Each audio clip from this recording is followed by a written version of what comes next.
Être un loser. Quatrième discours. Quoi de plus terrible, me direz-vous, que d'être un loser, un perdant, d'autant plus que dans cette période où le diktat encense les battants, les winners, même avec des mains tachées. Je vais tenter pour autant d'ouvrir une brèche à ce personnage. C'est vrai que ça avait mal débuté pour lui, le second d'une fratrie de 4. Cela aurait pu être pire, rester au pied du podium. Bon an, mal an, l'enfant se passe toujours à sa place, 2 secondes.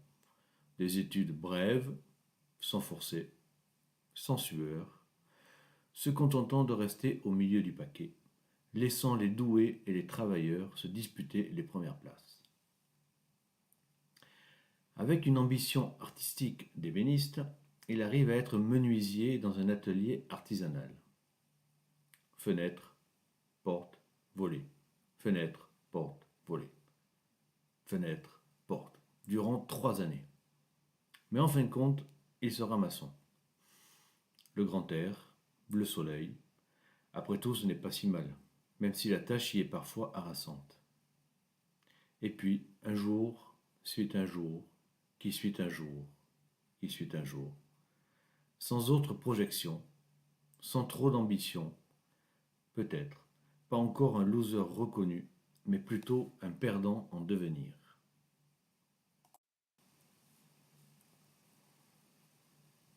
En fin de compte, le loser sert toujours le winner, pour dire regardez, moi, je ne suis pas un perdant. Il fonde une petite famille. Enfin, il, sa femme mignonne, énergique, ambitieuse. Elle, elle mène la barque tel un skipper d'un voilier de course, souquant la grande voile, tirant des bords, virant parfois jusqu'à la limite du dessalage. À la limite du dessalage.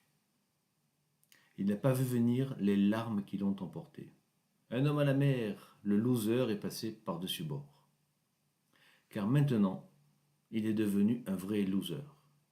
Sa femme, son enfant, son foyer, sa santé, son job, tout ça se perdant dans l'horizon.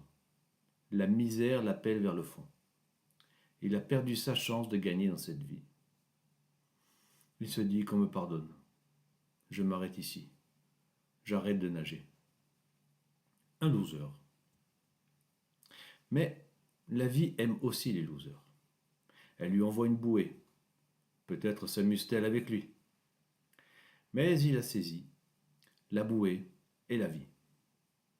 Arrivé sur le sable, il se pose un peu. Il retrouve son soleil, mais plus frais, moins éclatant. Il continuera maçon.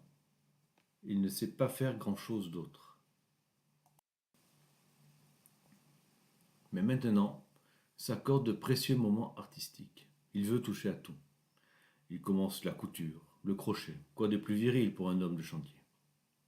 Puis le dessin, la peinture, lecture, musique, modelage, sculpture. Il aurait aimé l'écriture, mais pour poser tout son ressenti, trop dur. Les mots dans son cœur y restent. Il n'a pas ce talent. Il sait que même en allant, plus vite que le temps, plus vite que le vent, il sait mais il s'en moque. Il fait ce qu'il veut. Le loser fait ce qu'il veut.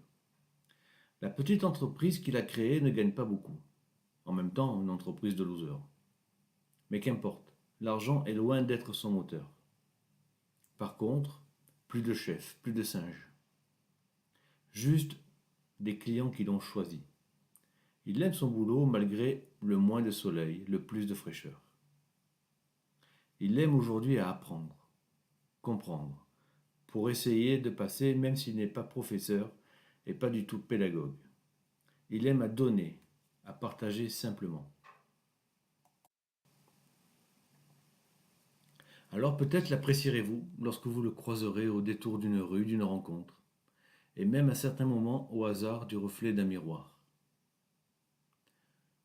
Vous penserez c'est un loser, mais c'est peut-être un losereux.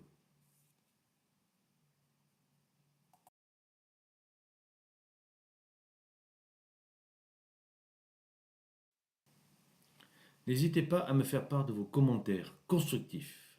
Pour les autres, vous pouvez vous les carrer au lecrapaud.bavard@gmail.com.